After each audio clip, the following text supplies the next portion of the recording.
야곱의 아들 가운데 요셉이 야곱의 사랑을 아주 크게 받았습니다. 그래서 우리가 알기로 요셉이 그 형들에게 꿈꾸는 자라고 불려요. 꿈꾸는 자. 그래서 그 이유가 요셉이 꿈을 꾼 것을 그 형들에게 이야기하고 그 이야기를 들은 형들이 화를 내지요. 11개의 곡식단이 자기한테 절했다. 내 곡식단에 절했다. 뭐 별 11개가 그 큰 자기 별에게 절했다. 뭐 이런 식으로. 이 꿈을 물론 말로 다 뭐 이야기하는 것도 좋겠지만 또 요셉이라고 하는 이 사람, 그래서 이 꿈 때문에 고난을 당하기 시작해요. 꿈꾼 게 죄는 아니잖아. 어젯밤에 꿈을 혹시 꾸셨나요? 꿈 돼지 혹시 나온 거 없었어요? 돼지 나온 거. 그러면 삼겹살을 먹어요. 삼겹살. 복권 살 생각하지 말고 그 돈으로 복권 살 돈으로 삼겹살을 사 먹으라고. 돼지 꿈을 꾸면 한 돼지가 한 3마리쯤 나오면 그때는 삼겹살 3인분을 먹어야지. 뭐 로또 3장 이런 거 필요 없고 한 50마리 나오면 이제 1년 내내 먹는 거지 삼겹살. 꿈이라고 하는 게 꿈을 꿨다고 해서 죄를 짓는 건 아니에요. 근데 꿈 이야기를 들은 그 형들이 그 꿈 이야기를 듣고 죄를 져요. 꿈 이야기를 듣고 죄를 져요. 그러니까 꿈꾼 사람은 정작 무슨 억한 심정이 있거나 그가 평소에 뭘 구했다거나 그런 게 아니거든요. 그러니까 결국 이 고대 이 창세기에 보면 꿈을 통해서 하나님께서 하나님의 뜻을 말씀하시는 경우들이 있었어요. 우리 때에는 그런 일들이 아직 지극히 드물겠죠. 그러니까 꿈을 통해서 뭘 봤네 어쩌네 하는 분들은 혹시라도 꿈을 꿨으면 혼자 입으로 꽉 다물고 있어야 돼. 우리 시대에는 이미 하나님의 말씀이 우리에게 주어졌기 때문에 뭐 꿈이나 이런 걸로 우리 뭐 하나님께서 개인적으로 나타나셔가지고 너 어디 가서 누구한테 그딴 짓 하지 말라 그래. 이렇게 하는 사람들이 있어요. 누가 그러냐면 신천지가 그랬어요. 한동안. 요즘은 뭐 어떤지 모르겠는데 이렇게 사람을 하나 딱 정해놓고 이제 스토리를 만들어요. 교회 모퉁이나 이런 데 기다리고 있다가 안녕하세요. 제가 기도하고 있는 중에 누구시죠? 깜짝 놀랄 거 아니에요. 다 알고 있단 말이죠. 응? 제가 꿈을 꾸는데 이런 게 나와서 하나님께서 이렇게 하셨어요. 누가 아픈지 다 호구조사를 다 해가지고 아주 승질나죠. 절묘하게 스토리를 만들어. 그리고 확 넘어가 버려요. 네? 무서워? 떡 하나 주면 앉아 먹지. 신천지가 무서운 게 아니고 빠져들어서 그 이유가 무시무시한 거죠. 완전히 정말 악한 자들이죠. 악한 자들. 그래서 이만희한테 빠져드는 거죠. 자, 꿈이라고 하는 게 죄는 아니에요. 그러나 요셉의 꿈 이야기를 듣고 그 형들이 죄를 지어요. 그러니까 그 죄의 책임이 누구한테 있어요? 형들한테 있는 거죠. 뭐 요셉이 꿈을 꿨는데 꿈을 말하면 안 되는데 말을 해가지고 형들도 죄짓고 요셉도 고생하고 뭐 이렇게 성경을 또 이야기하는 분들도 있는데 제 개인적인 생각은 그래요. 말하는 요셉이 죄가 아니고 그 꿈을 들으면서 거기에 이 분노하고 이 분을 삭히지 못하고 동생을 구덩이에 던져버리고 죽이려고 하고 이거를 팔아버린. 그래서 이 형들이 요셉에게 죄를 짓는 게 아니고 그 아버지 야곱을 잡는 거예요. 야곱을. 야곱의 사랑을 받는 아들이잖아요. 얼마나 이뻐했으면 채색옷을 입혀요. 채색옷. 채색옷이 그냥 뭐 색깔 이렇게 들었다는 그런 의미의 채색 옷이 아니고 명품 중에 명품이에요. 옷 한 벌에 한 1,000만 원 하는 거 있죠. 저 강남 저기 어디 가서 옛날에 봤더니 2천만 원 막 택이 붙어 있더라고. 나는 200 얼마인 줄 알았더니 그게 아니더라고. 공이 하나 더 붙어 있어요. 2천 뭐 800만 원, 900만 원. 모피 코트가 그죠? 야. 근데 요셉이 입은 옷은요. 그 당시에 여러분 이 고대에 제일 비싼 게 뭐냐면 색을 내는 염료예요, 염료. 붉은색이라든가 자연에서 얻을 수 없는 색들 있잖아요. 이게 금보다 더 비쌌어요. 요즘은 안 그렇지요. 요즘은 제표 페인트 가가지고 이 색 좀 내주세요. 그러면 컴퓨터로 찍 섞어가지고 칙칙칙 하고 염색약, 염색, 뭐 없으면은 머리 염색약이라도 사다가 색깔 만들어내면 되잖아. 근데 고대에는 그런 염료를 색상을 얻어낼 수 있는 기술이 없었고, 그래서 그 색을 얻기 위해서는 정말 희귀한 돌 있잖아, 돌. 파란색 빛이 나는 돌이라든가 아니면 금빛 나는 돌, 뭐 바닷가에서 일일이 다 모래를 뒤져가지고 건져낸 그런 걸로 색깔을 만드는 거예요. 요즘처럼 화공약품 써가지고 만드는 염료가 아니기 때문에 이 당시에 요셉이 입었다고 하는 채색 옷은 명품 중에 명품인 거예요, 여러분. 이게 그냥 한두 푼짜리가 아니야. 아마 그것 때문에 요셉의 형들이 요셉을 더 미워했을 수도 있어요.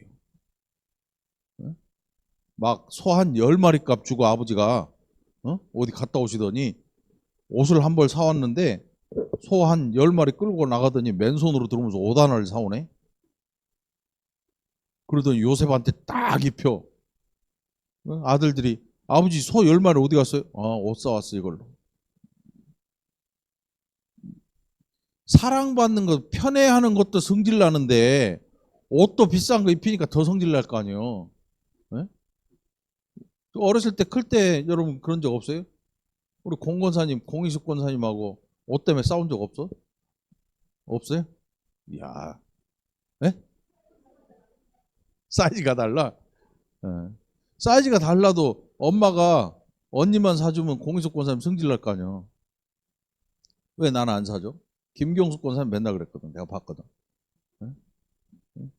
그래가지고 맨날 싸우고 엄마한테 막 성질 내고 또 김선영 권사도 그러고 막내니까 옷을 맨날 물려 입으니까 거지지 거지. 그러니까 맨날 옷 사달라고 근데 안 사주지. 막내인데 옛날에 그런 게 어딨어. 그죠? 그 요셉의 형들이 나 입던 거 주면 되지 아버지 그리고 그 옷 놔주셔 이래야 되는데 요셉한테 제일 좋은 옷을 그 비싼 옷을 입히니까 그러니까 요셉 자체가 죄가 아니고 야곱이 자식을 사랑하는 방법에 있어서 문제가 있었던 거예요 이미.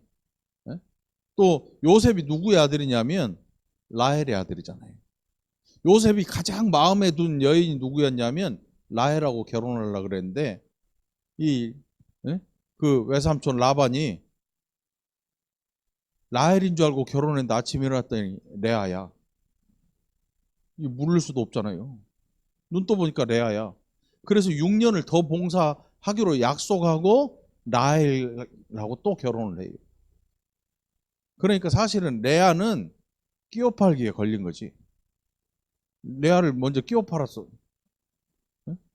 끼워가지고 사기친 거예요. 사기 결혼이에요. 완전히.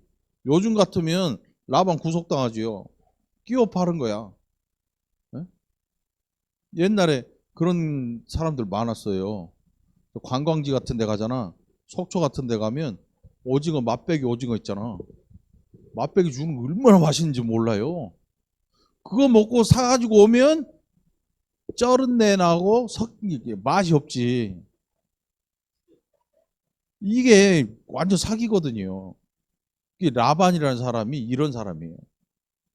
야곱 조카인데 라헬 좋다니까 레아를 밀어넣었어요. 그리고 이제 라헬을 나중에 준 거예요. 12년을 고생을 시켜요. 노동력을 뺏어가는 거죠. 그 라헬의 아들이 누구냐면 요셉이거든요. 그러니까 요셉을 사랑하는 이유가 바로 거기에 있어요.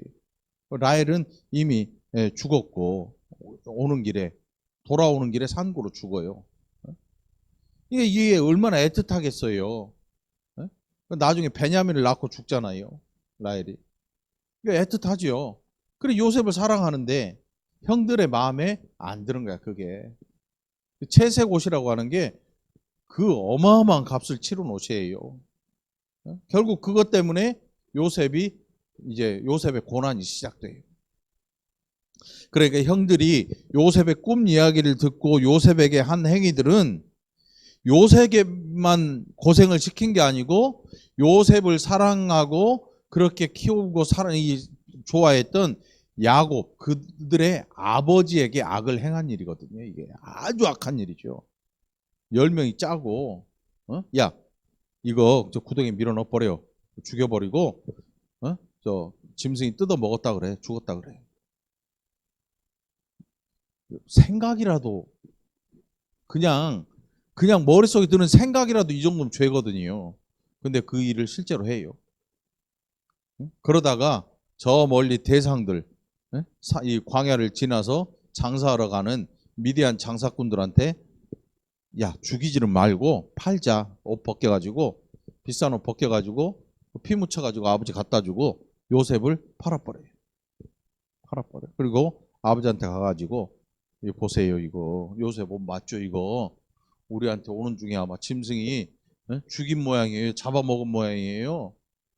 그 아버지의 심정이 어떻겠어요? 그렇게 사랑하는 아들인데 옷 한 벌 덜렁 갖고 왔고 고등학교 때 이제 고등학교 졸업하고 대학 다닐 때 친구가 군대를 갔어요. 방위 있잖아, 방위. 그러니까 이제 귀한 아들이니까 방위를 보냈네. 그래서 거기서 이제 6개월 훈련을 받는데 6개월 6주인지 아마 훈련소에서 뭐가 온 거야. 죽었네. 3대 독자인가 4대 독자 외아들인데 죽었어. 그래갖고 그 통합병원에 있다고 연락이 와서 우리 같이 가봤는데 애가 진짜 죽었더라. 나중에 화장하고. 근데 소식이 오는데 뭐 나중에 보니까 뭐 아무것도 없어. 옷 한 벌 그 입던 거 보내주고 나중에 그것도 다 소각시키고. 근데 그 부모님이 거의 반 그 미친 거 같아. 제가 그때 어렸으니까 뭐 20살 때 뭐 이때니까 그 다음부터 그 친구 집에 못 가겠더라고. 어떻게 부모님 얼굴을 봐? 그러니까 뭐 요셉이라고 하는 이 요셉을 그렇게 사랑했던 야곱의 마음을 한번 생각해 봐요. 이게 그냥 짐승한테 물려 뜯겨서 죽었어도 시신이라도 있어야 되는데 이 아들들이 옷만 덜렁 들고 와요. 피 묻힌 옷을. 피 묻힌 옷만 덜렁 들고 오는데 어떨 것 같아요? 차라리 시신이 있으면 장사하고 그 슬픔을 감수하는데 이 아이를 잃어버린 부모님들 있잖아요. 잠을 못 잔대잖아. 죽었으면 장례식을 통해서 마음의 슬픔이 생겨나고 울고 하면서 그것을 인정하게 되는데 이 잃어버렸으면 시신을 확인할 수 없는 그 상태에서는요. 이 죽었는지 살았는지 알 길도 없고 죽었다 그래도 믿을 수가 없는 거야. 그 요셉의 고통이 얼마나 심했겠어요. 이 야곱의 고통이 얼마나 심했겠어요.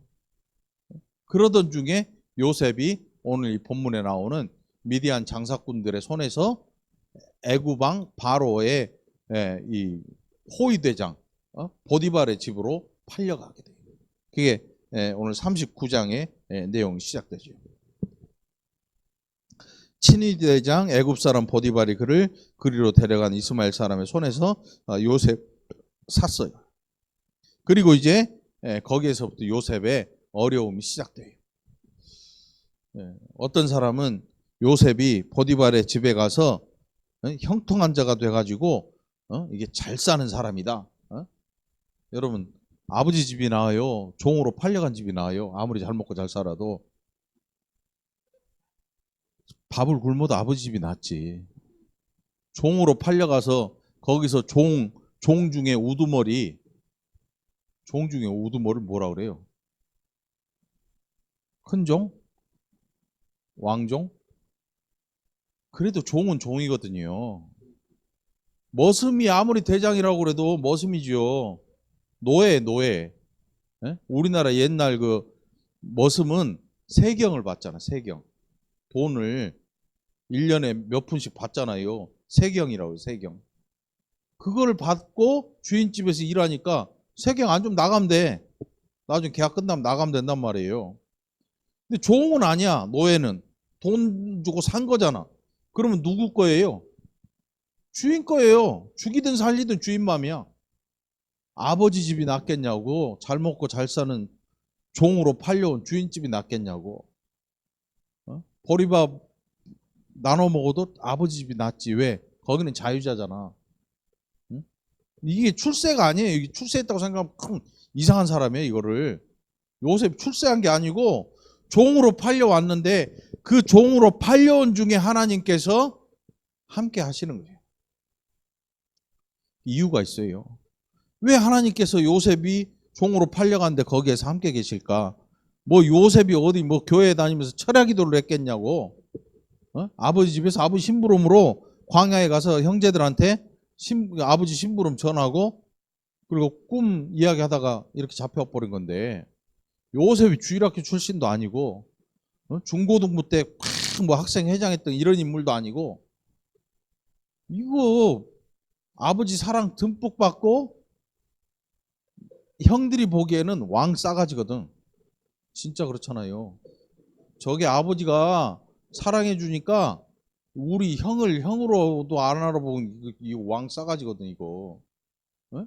그런 인물인데 하나님께서 요셉에게 함께 하신다고 계속 기록돼요. 계속 기록돼. 근데 보디발이 봐도 진짜 그래. 그래가지고 시키는 게 그 집에 제일 높은 자로 종을 세워놨어. 그러니까 종들 중에 가장 높은 거지요. 그 보디발의 아내나 뭐 자녀들 그 응? 사람들 빼고는 종들 중에서는 최고 높은 거 일하는 사람 중에서.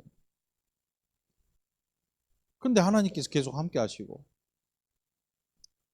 근데 이제 요셉을 무너뜨리려는 계교가 딱 시작되죠. 누구냐면 보디발의 아내가 요셉이 아마 굉장히 외모나 이런 게 잘생겼었나 봐요. 네? 안수 입사님 정도는 됐었나 본데.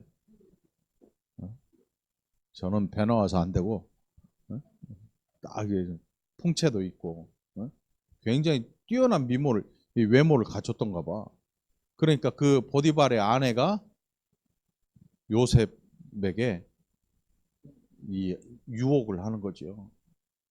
그런데 여러분 이게 이 보디발의 아내만 그런 게 아니고 당시 애굽이나 뭐 이런 나라에서 자기의 노예를 성적인 놀이개로 갖고 노는 귀부인들이 태반 다 그랬어. 다.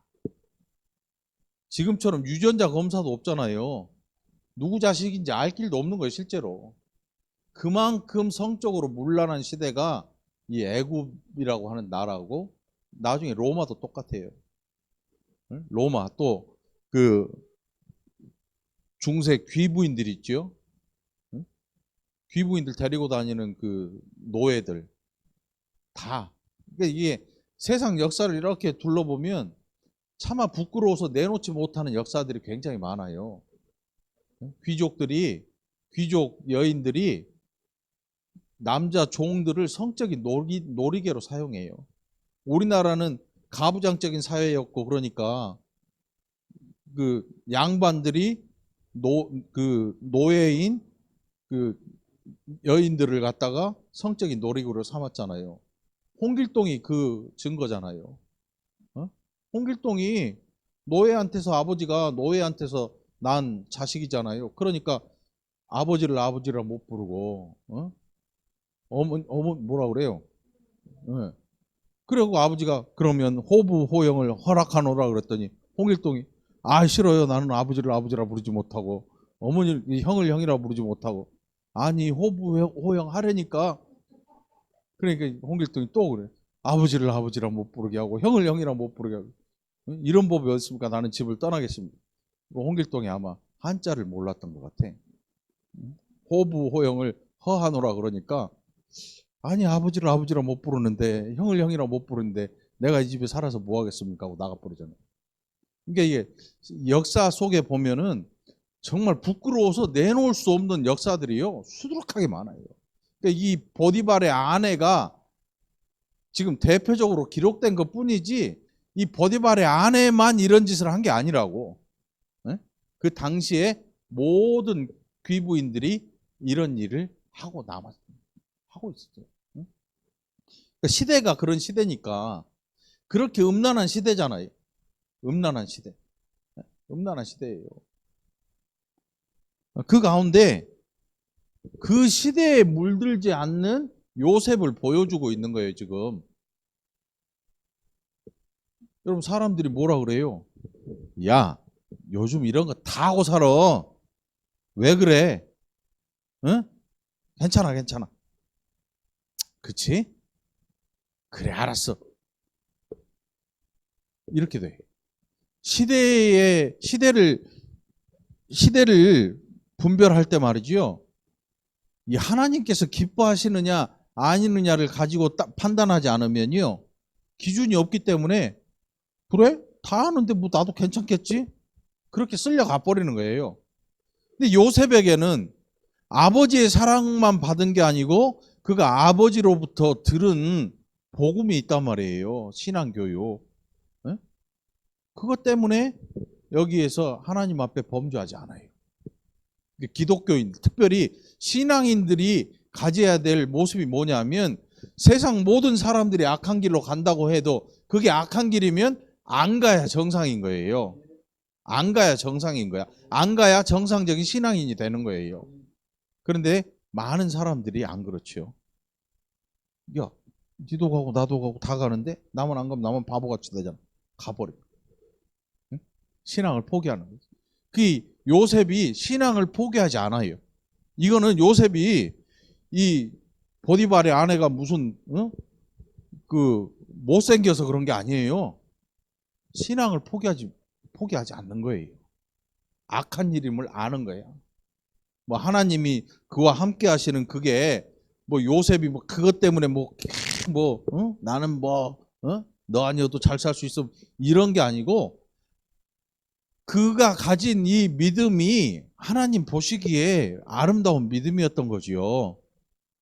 또 요셉을 통해서 그런 요셉을 통해서 하나님께서 계획하신 일이 뭐냐면 나중에 이스라엘 백성들을 구원해내는 이 엄청난 계획을 가지고 요셉을 먼저 들여 보내신 거거든요. 그러니까 한 사람, 요셉의 인생만 중요한 게 아니고 요셉이라는 한 사람을 통해서 하나님께서 계획하시는 하나님 나라의 백성들의 훈련장을 준비하기 위해서 요셉이 맨 먼저 들어가게 된 거거든요. 신앙인이라고 하는 게 이 시대를 분별할 줄 알고 선악을 분별할 수 있는 지각을 가져야 될 필요가 있어요. 때로는 아우 정말 예수를 믿어도 어떻게 답답하게 믿냐? 이런 말을 들을지언정 하나님의 뜻을 올바로 분별할 수 있는 영적인 지각력을 반드시 가질 필요가 있다는 사실이에요. 오늘 우리는 그걸 어디서 얻냐면 말씀에서 얻어요. 뭐 자다가 뭐 꿈을 꾸고 뭐 이런 데서 얻으면 안 돼. 왜? 기준이 없잖아요. 기록된 말씀을 통해서 우리의 기준을 삼아야 돼요. 이게 우리에게 기준이 되는 거죠. 그리고 결국 그 일 때문에 요셉이 억울한 일을 당합니다. 억울한 일을 당해요. 사람이 억울하면요 어떻게 되는지 아세요? 네? 화난 정도면 억울한 게 아니죠, 장모님. 죽어요. 너무 억울하면 죽어. 너무 억울하면 병이 들어. 그리고 원망을 해요. 원망. 화나는 거 물론 화나죠. 근데 너무 사람이 억울하잖아요. 그러면 원망을 하기 시작해요. 작은 일에도 원망을 하는데 큰 일에는 오죽하겠어요. 지금 종으로 팔려온 것도 성질난데, 그나마 좀 이제 어? 응? 좀 잊어먹고 살만하니까 감옥을 보내. 왕의 죄수의 감옥이니까, 왕의 죄수의 감옥이라니까 편한 데가 아니에요, 여기가. 왕의 죄수를 뭐 궁중에 있는 사람들처럼 떠받드는 이런 감옥이 아니고 아주 참혹한 지경으로 왕에게 죄를 졌으니까 극형이잖아, 극형. 그런 벌을 받는 감옥이에요, 여기가. 뭐 시설 좋은 뭐 그런 감옥이 아니야. 우리나라 교도소 시설 좋다며요. 가본 사람이 없지. 어? 시설 좋다며. 면회는 가봐. 아는 사람 있으면. 네, 웬만하면 가지 마요. 그 일단 그 안에 시설이 얼마나 좋은지 담이 높잖아. 못 보게 시설이 좋아서 못 보게 막아놓은 거야. 담 높이 해가지고 밖에서 안으로 못 들어가게 하려고 시설 사용하려고. 아니겠지? 응?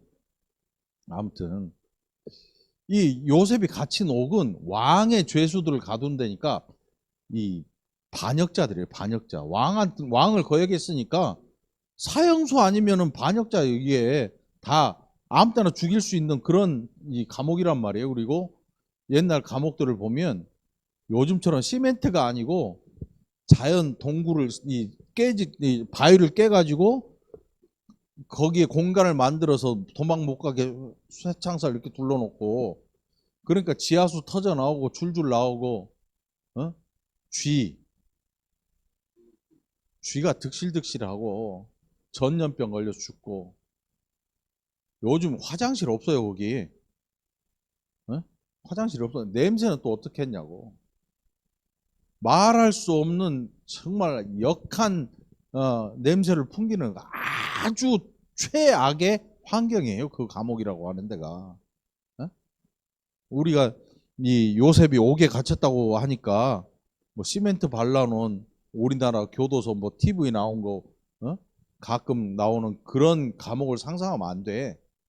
아주 최악의 열악한 환경의 감옥이거든요. 거기서 죽어나가는 사람이 숱하게 있을 정도입니다. 병 걸려도 누구 하나 치료받을 생각은 아예 접어야 돼. 그런 감옥. 거기에 갇힌 거예요. 그러니까 원망을 해도 싸죠. 원망을 해야죠. 여러분 사람들 원망 많이 하잖아요. 내가 지금 힘을 펴가지고 사업을 하던 그때에 그 인간만 아니었어도 내가 지금 그랜저 굴고 엄마가 마당에 뛰어나와서 요즘 광고 나오더만 이렇게 좋은 차가 있냐? 아들 안아줄래다가 차로 달려가가지고 막 만져보고 아들이 벙짜고 있으니까 엄마 옆에 춤추고 있잖아 막. 이렇게 좋은 차가 내가 지금 그렇게 살아야 되는데 그 인간 때문에 오늘 내가 이 모양이 돼가지고 이렇게 산다고. 아주 그 만나는 사람마다 그 원망이요 평생 가. 평생 가. 그런 원망하는 분들이 있어요. 가끔 보면 평생을 하예요. 평생을. 그게 가슴에 아예 못이 돼가 칼이 돼가지고 박혀버린 거야. 그리고 스스로 그걸 빼려고 생각 안 하고 원망하는 것을 위로 삼아 살아요. 처음 들은 사람들은 아유 그래요 힘드셨겠네요. 그런데 이게 두 번, 세 번 들은 사람들은요 오면 어떻게 돼요? 도망가 버려요. 야 온다 가자. 또 똑같은 얘기 또 하려고 가자. 이렇게 돼버려요. 그럼 나중에는 원망할 대상도 사라져버리는 거예요. 원망을 들어줄 사람조차 사라져버려요. 이렇게 되면. 그럼 이제 그때는 병들어 죽는 거예요. 이걸 어디다 뿜어낼 데도 없으니까. 그러다가 예수님 믿으면 살 수 있죠. 그 원망 내려놓게 되니까. 예수님 제대로 만나면 제대로 복음을 들으면 살아나는 거예요. 자, 요셉의 마음에 원망할 생각 없었겠어요? 얼마든지 있었겠죠. 그런데 요셉이 원망하는 사람이 되지 않아요. 뭐 어떤 분들은 마음속에 큰 꿈이 있어서 그랬다 뭐 그러지만 사람이라는 게 약해요. 사람이라는 게 굉장히 약해요. 감정에 조그만 거에도 그냥 확 흔들려 버리고 자기 목숨을 해야 할 정도로 그렇게 변해버리는 게 사람의 감정인데 얼마나 원망스럽겠어요. 아버지 집에서 지금 부잣집 막내 아들로 자라나다가 잡혀온 그 형들을 원망해도 속이 지금 편치 않은데 종으로 팔려왔는데 부인한테 억울한 꼴 당하고 일 열심히 잘하고 있는데 감옥에 또 갇혀버렸네. 미치고 환장할 일이죠 이거. 어? 미칠 거예요. 쓰레기차 피하려고 이렇게 갔는데 뒤에서 똥차가 확 박아버린 거지. 미치는 거지 미치는 거. 어? 이거 어떻게 할 거냐고. 누구를 원망하냐고. 그러니까 요셉이 그럼에도 불구하고 원망하는 사람이 되지 않는 걸 보면 말이에요. 믿음이 있었던 것 같아요. 아버지 집에서 붙들려 오기 전부터 요셉이 가진 믿음이 있었다는 거예요. 그렇지 않았으면 이 보디발의 집에 왔을 때부터 원망하고 죽었을 거예요. 사람이 달라요. 폐인 돼버리잖아요. 사업하다가 누구한테 사기당하고 그러면요. 막 술 들이붓고 나중에 폐인 돼버려요. 스스로 죽어버려요. 견디지 못하고. 근데 요셉 보니까 그런 사람이 아니에요. 믿음이 있었어 원래.